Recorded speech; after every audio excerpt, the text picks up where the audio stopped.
안녕하세요. 한국최면치유연구소장 김영국입니다. 오늘은 근심에서 벗어나는 7가지 방법에 대해서 알아보도록 하겠습니다. 오늘 내용은 무소유로는 행복해질 수 없다. 이 책 내용의 일부를 발췌해서 여러분들과 같이 이야기해 보도록 하겠습니다. 저도 어린 시절부터 항상 근심 속에서 살아왔고 지금 역시도 어떠한 근심들이 있습니다. 어떻게 하면 이 근심에서 벗어나서 이 불행에서 벗어나서 지금 이 순간 행복하게 살까 항상 제 모든 관심사였는데 이 책의 내용에서는 붓다가 정확하게 다음에 7가지 방법을 알려주었습니다. 바로 알아보도록 하겠습니다. 첫 번째, 마음이 만들어내는 망상에 휘둘리지 마라. 마음이라는 것은 항상 위험하다라는 거죠. 우리의 마음이라는 것은 자기가 보고 싶은 대로 보고 자기가 듣고 싶은 대로 듣는다. 즉 마음이라는 건 어찌 보면 항상 이기적이다. 마음은 항상 정확하지가 않다. 자기의 어떤 기억이나 자기의 감정이나 자기의 생각이나 자기의 욕심이나 자기의 집착이나 결국은 자기가 가지고 있는 것을 투사해서 상대방의 마음을 읽으려고 하고 미래를 예측하려고 하다 보니까 오히려 대부분 우리가 마음에서는 망상이 일어나 버린다. 자기 생각 속에 빠져버린다. 그래서 합리적이지 못하다. 항상 자기 마음속에 갇혀버리게 되니까 결국은 이 마음의 망상, 고통에 빠지게 되면서 오해를 하게 되고 그로 인해서 우울해져 버리고 불안증에 빠질 수가 있다. 간단하게 보면 내가 어떤 사람을 만났는데 저 사람이 나를 보고 웃지 않는 거예요. 저 사람은 웃지 않네? 그러면서 갑자기 이런 생각을 하는 거죠. 자기 위주의 생각. 저 사람이 지금 나를 싫어하나? 나를 만나는 것을 저 사람이 지금 기분 나빠하나? 그렇게 또 생각하다가 또 이제 마음이 서서 이제 망상을 만들어내요. 저놈이 지금 나를 무시하나? 나를 지금 깔보고 있는 것 같은데? 저 표정 봐. 나를 웃지 않는다는 것은 지금 나를 기분 나쁘게 보는 거고, 아니야, 나를 지금 깔보고 있는 거야. 저 사람이 왜 나를 무시하고 있지? 내가 못생겨서 저 사람이 나를 저렇게 보나? 내가 지금 공부를 못해서 그러나? 내가 지금 돈이 없어서 그러나? 내가 지금 좋은 대학 나오지 않았다고 그러는 건가? 저 사람이 내가 지금 가진 게 없어서 저렇게 깔보고 있는 건가? 자꾸 이렇게 마음이 망상에 휘둘리게 된다라는 거죠. 그러다가 이제 집에서 오니까 저 나쁜 놈, 저놈이 어떻게 나를 저렇게 볼 수 있어? 아, 기분 나빠, 짜증나, 화나. 아, 속상해. 나는 왜 이 모양이지? 왜 나는 돈이 없지? 왜 나는 못생겼지? 자기의 삶을 한탄하게 되면서 이 마음의 망상에 빠지다 보니까 오히려 다음에 사람을 만날 때 열등감에 빠지게 되고 자격지심에 빠지게 되고 아니면 누가 조금만 나를 향해서 웃지 않으면 저놈이 또 나를 무시하네? 화를 내버리거나 다투거나 싸우는 경우도 이렇게 생긴다라는 거죠. 생각해 보세요. 저 사람이 웃지 않는 거는 어찌 보면 저 사람이 진짜 지금 우울증에 빠져서 그럴 수도 있고 가족 중에 누가 지금 아파서 정말 마음이 아파서 정말로 근심 걱정에 사로잡힐 수도 있고 아니면 이 사람은 원래 표정이 굳어있는 사람일 수도 있다라는 거죠. 그런데 우리는 자기 마음에 빠져가지고 이 망상에 빠져들게 되면 결국 내가 근심 걱정에 빠지게 된다. 그래서 되도록 이 마음이라는 것은 실제하고 하나가 되었을 때 정확하게 보여요. 그래서 있는 그대로 보이는 건데 마음이 제일 위험한 게 뭐냐면 이 어설픈 직감, 어설픈 판단, 어설프게 추측하는 것은 위험하다. 어설프게 내가 확인도 하지 않고 자기 스스로 추측을 해버리게 된다. 그러면 위험해지게 된다. 우리가 사람을 만나든 모든 것을 하더라도 어느 정도 정확한 추측은 도움이 돼요. 그 사람을 파악하는데 내가 그래서 어떻게 해야 될지에 대해서 도움은 되는데 지나치게 추측을 하는 것은 아주 위험하다. 그리고 핵심은 뭐냐면 추측은 항상 정확하지 않다. 추측은 사실이 아니다. 그런데 우리의 마음은 자기도 모르게 쉽게 추측하고 판단하고 평가하고, 아, 저 사람은 저래, 저 사람이 저런 표정을 짓는 건 저럴 거야, 저 사람은 나를 지금 어떻게 바라볼 거야 라는 추측, 이게 바로 마음이 만들어내는 망상이다라는 것입니다. 그 실제를 보지 않고 망상에 빠지니까 결국은 괴로움이 생기고 결국은 근심이 계속 생기게 된다라는 거죠. 마음이라는 것은 실제와 결합했을 때 그게 지혜가 되면서 정확하게 사실이 보인다라는 거죠. 그럼 예를 들면 내가 저 사람이 나를 웃지 않았을 때, 혹시 지금 웃지 않는데 혹시 뭐 힘든 일이 있으세요? 그렇게. 아니면 혹시 지금 웃지 않는데 지금 이 자리가 좀 불편하세요? 라고 차라리 정확하게 물어보면, 아, 사실은 제가 오늘 몸이 안 좋아가지고 지금 지금 기분이 안 좋네요. 아니면 요즘에 제가 사업 실패해가지고 요즘에 우울증에 빠져 있어서 웃을 수가 없네요. 이런 식으로 이 사람이 답변을 해주면, 아, 저 사람이 웃지 않는 건 저것 때문이구나. 아니면 혹시 제가 좀 배려하지 못하고 좀 저한테 서운한 게 있으세요? 그것 때문에 지금 웃지 않으시고 좀 화가 나신 건가요?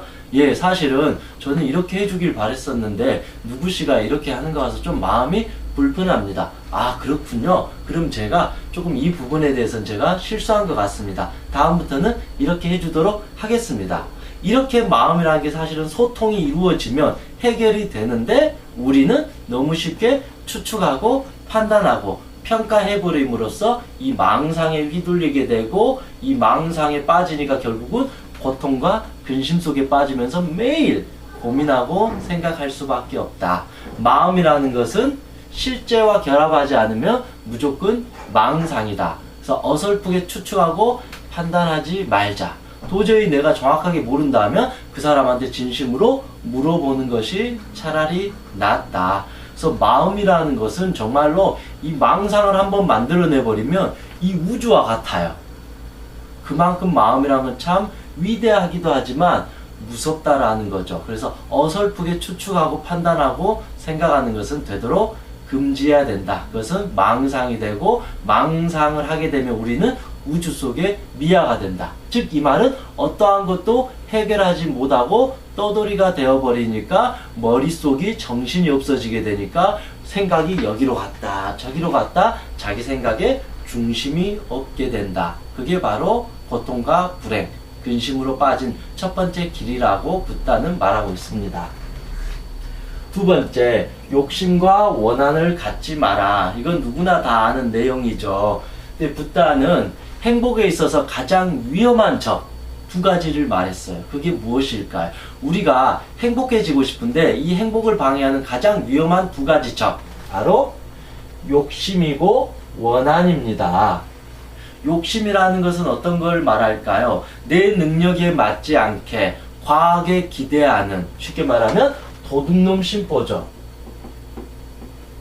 욕심이라는 것은 자기의 노력을 해서 한 발 한 발 올라가려고 하는 정직한 마음이 아니라 쉽게 얻으려고 하고 노력하지 않고 땀 흘리지 않고 얻으려고 하는 마음이죠. 사기꾼들, 남을 짓밟는 사람, 남의 물것을 훔치는 사람, 이런 어떤 우리가 말하는 범죄, 나쁜 짓을 하는 사람은 결국은 욕심이 많은 사람이라는 것입니다. 우리가 공부는 열심히 하지 않고 서울대를 가기를 바라는 마음, 이것도 결국은 사기꾼의 심리죠. 도둑질의 심리라는 거죠. 이런 욕심을 갖는 사람은 항상 마음이 근심 걱정에 빠지게 돼요. 왜냐하면 노력을 한 사람은 이렇게 하면 올라갈 수 있겠다라는 희망이 생기고 자신감이 생기는데, 욕심이 많은 사람은 여기서 밟아가는 게 아니라 오로지 이 많은 돈만 얻으려고 하고, 저 사람이 나에게 잘해주기를 원하고, 명문대만을 가기를 원하고, 세상 모든 사람이 나를 이해해주기를 바라니까 항상 이 사람은 스트레스를 받게 된다. 즉, 이 사람은 자기 삶의 주인이 아니라 종이 된다. 그래서 욕심이 많은 사람은 왠지 당장은 열심히 뭔가 하는 사람 같지만 결국 그 기저에 깔린 무의식의 심리는 종의 심리다. 스스로가 만들어가는 것이 아니라 남들이 해주기를 바라는, 아니면 사악한 방법, 적법하지 않는 방법을 통해서 사람의 마음이든 물건이든 물질이든 돈이든 모든 것을 얻으려고 하는 그런 나쁜 마음입니다. 그래서 나쁜 마음을 지닌 사람은 항상 마음이 불안하다라는 거죠. 남의 물건을 훔치고 나서 그 사람이 정말로 마음이 행복할까요? 아니에요. 항상 마음이 불편하는 거죠. 그래서 그런 거잖아요. 누군가를 이렇게 때린 사람은 저녁에 잠을 못 자는데, 그래서 차라리 맞은 사람은 잠이라도 잘 수 있다라는 것처럼, 이런 마음의 욕심은 우리를 근심에 빠지게 한다. 두 번째, 원한은 무엇일까요? 어떤 사람에 대한 강력한 미움을 말하겠죠. 그 미움과 분노가 사무쳐서 너를 죽여버릴 거야. 너를 용서하지 못해. 난 너 때문에 내 인생이 망쳤어. 그게 바로 근심을 만들게 된다라는 거죠. 그래서 이 원한을 왜 갖지 말라 그러냐면, 물론 다른 사람이 나를 힘들게 해서 내 인생이 정말로 괴로움에 빠지고 고통에 빠진 건 맞는데, 저 사람을 자꾸 원한을 삼게 되면, 저 사람을 미워하게 되면 어떻게 될까요? 지금 이 순간에 내 삶을 살지 못하고 엄마를 미워하게 되고, 친구를 미워하게 되고, 직장 상사를 미워하고, 온갖 내 삶과 에너지를 저 사람한테 쓰게 돼요. 저 사람이 정말 대단한 사람도 아닌데 나는 매일 저 사람만 신경 써야 돼요. 웃기잖아요.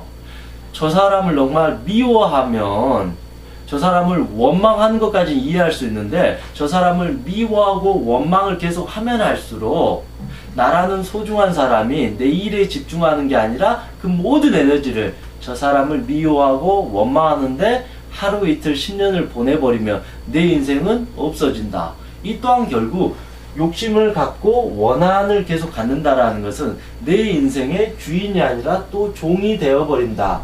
그래서 종의 마음은 항상 근심 걱정에 사로잡히게 돼요. 누군가의 어떤 주인이라는 누군가에게 예속되어서 질질 끌려다니는 듯한 그런 느낌이라는 거죠.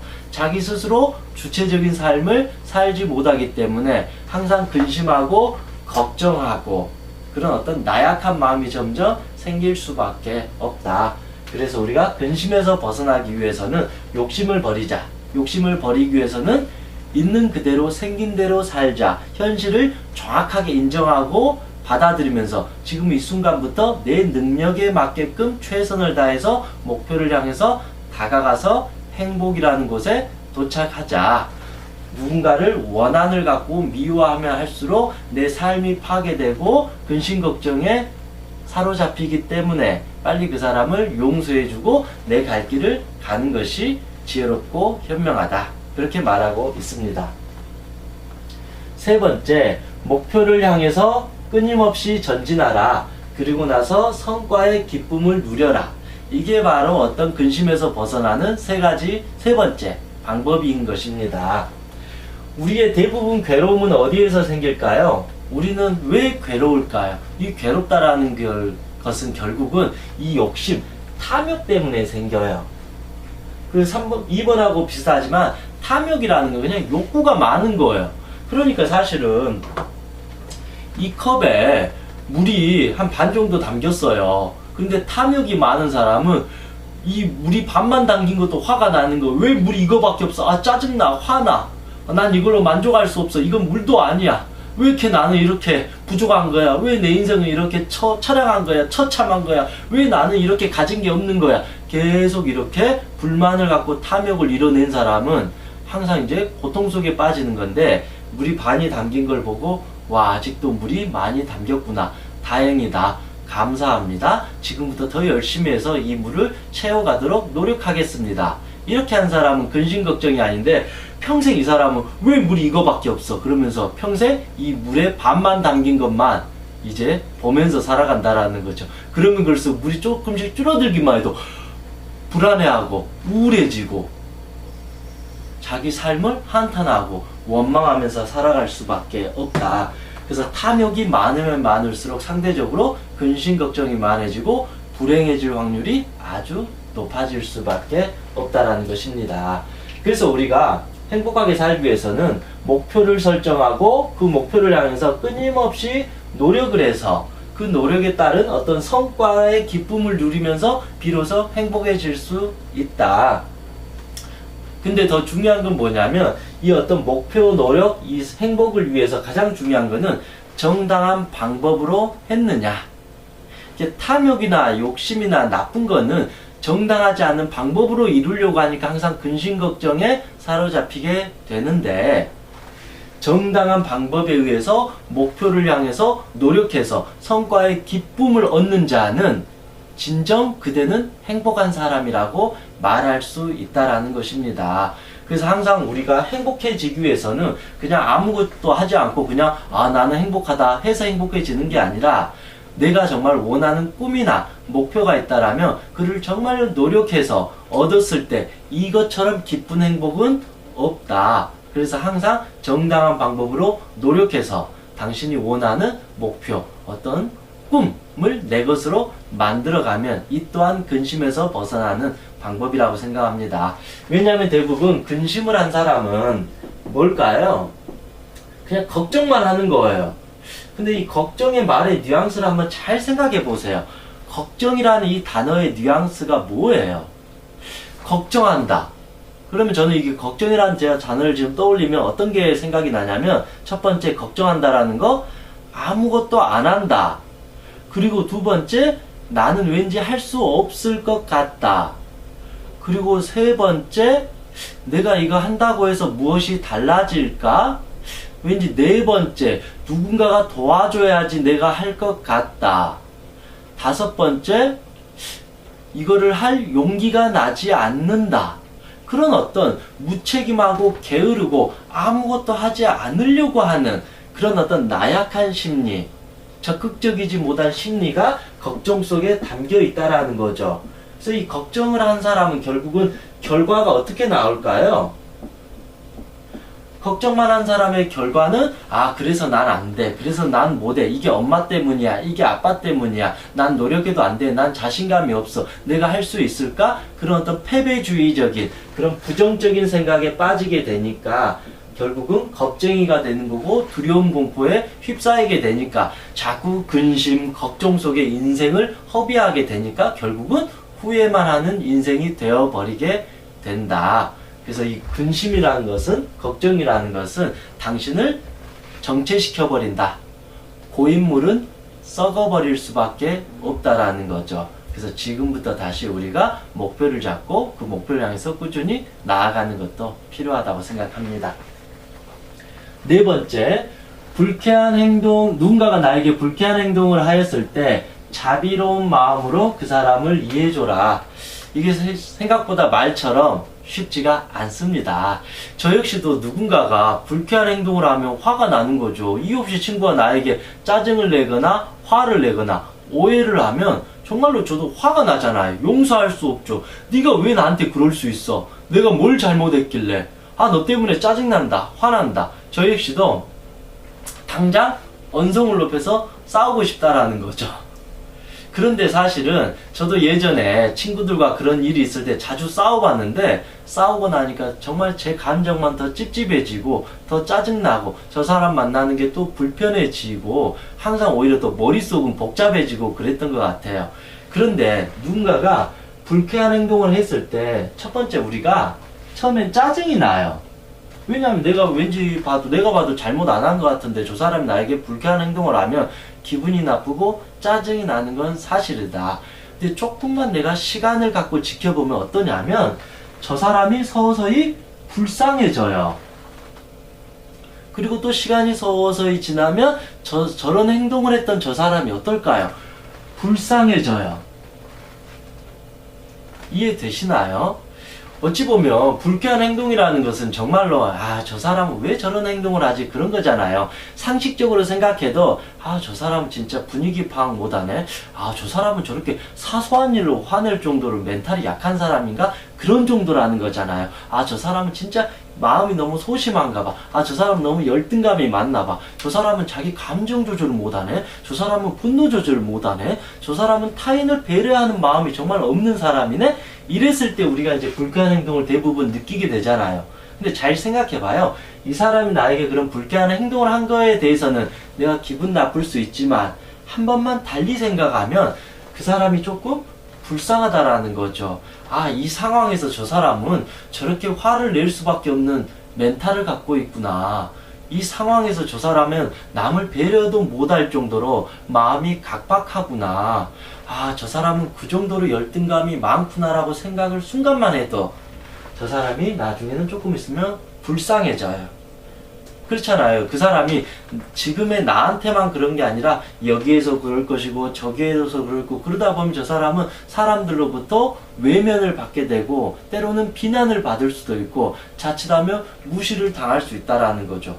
그렇게까지 잘 생각을 해보면 어느 순간 저 사람에 대한 연민이 생기게 된다.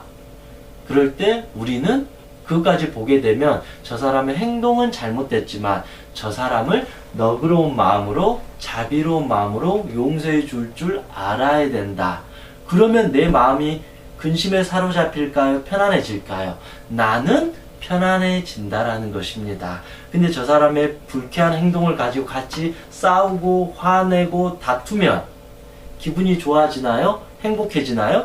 내가 저 사람한테 너 이 나쁜 놈아, 너 때문에 내가 화가 났어, 너 왜 이렇게 불쾌한 행동을 했어, 너 때문에 내가 상처받았어, 이렇게 해버리면 이 사람도 가만히 있을까요? 아니에요. 너는 또 왜 이렇게 계속 이게 다 너 때문이야. 그럼 또 나도 결국은 여기에는 승자도 없고 패자도 없고 둘 다 결국은 괴로움에 빠지게 되는 거죠. 내가 지혜롭고 현명하고 똑똑한 사람이라면 설령 저 사람이 불쾌한 행동을 했다 할지라도 내가 너그러운 마음으로 용서를 해주는 게 맞다. 또 하나는 뭐냐면 살다 보면 모든 사람이 나에게 잘해줄 수는 없잖아요. 누군가가 나한테 욕을 할 수도 있고 누군가 나를 오해할 수도 있고 안 좋게 볼 수도 있잖아요. 그런데 저 사람의 불쾌한 마음을 그냥 내가 너그러운 마음으로 이해를 해줄 정도가 된다라면 살면서 나타나는 여러 가지 갈등이나 어려움 속에 내가 그것에 또 화가 나가지고 막 짜증내고 화내고 소심해지고 삐지고 이러지 않고 아 너는 그럴 수 있겠구나, 너는 어떤 심리가 이러니까 연민으로 내가 저 사람을 불쌍하게 봐줘버리면 굳이 저 사람하고 내가 다툴 필요가 없다라는 거죠. 그 말은 나는 내 길을 갈 수 있고 저녁에 편안하게 잠을 잘 수가 있다. 이 행동이 하나 불쾌하다고 해서 이거 가지고 계속 싸우게 되면 또 내가 다음날 살아가는데 누가 조금만 나에게 기분 나쁘게 하면 또 달라들어 또 싸워야 돼요. 또 누가 조금만 뭐라고 또 싸워야 돼요. 그럼 이 사람은 매일 사람과 싸우게 되고 다투게 되면 내가 오히려 너그럽지 않는, 타인을 배려하지 못하는 이기적인, 욕심이 많은, 자기밖에 모르는 이상한 사람이 되어버릴 수밖에 없다. 그래서 어느 정도 내가 근심에서 벗어나기 위해서는 내가 먼저 자비로운 마음으로 돼야 된다. 이건 내가 지는 것도 아니고 내가 정말 자존심도 없는 그런 사람이 되는 것이 아니라 나를 지키기 위해서 저 사람을 너그러운 마음으로 용서해 준다. 그러면 내 마음이 너그러워지잖아요. 그럼 내가 어떤 힘든 일이 있었을 때 내 자신도 너그럽게 용서해 줄 수 있고 내 아이나 내 아내나 남편이나 내 사랑하는 사람이 조금 실수하거나 잘못했을 때 그때 내가 또 너그럽게 저 사람들을 이해해주고 배려해주고 용서해줄 수 있다. 그러면 그 사람도 그런 나를 더 좋아하게 될 것이고 더 믿게 될 것이고 더 사랑하게 될 것이다. 그래서 누군가를 자비로운 너그러운 마음으로 용서해주고 받아들여준다는 것은 결국은 내가 행복해지고 편안해지는 길이다.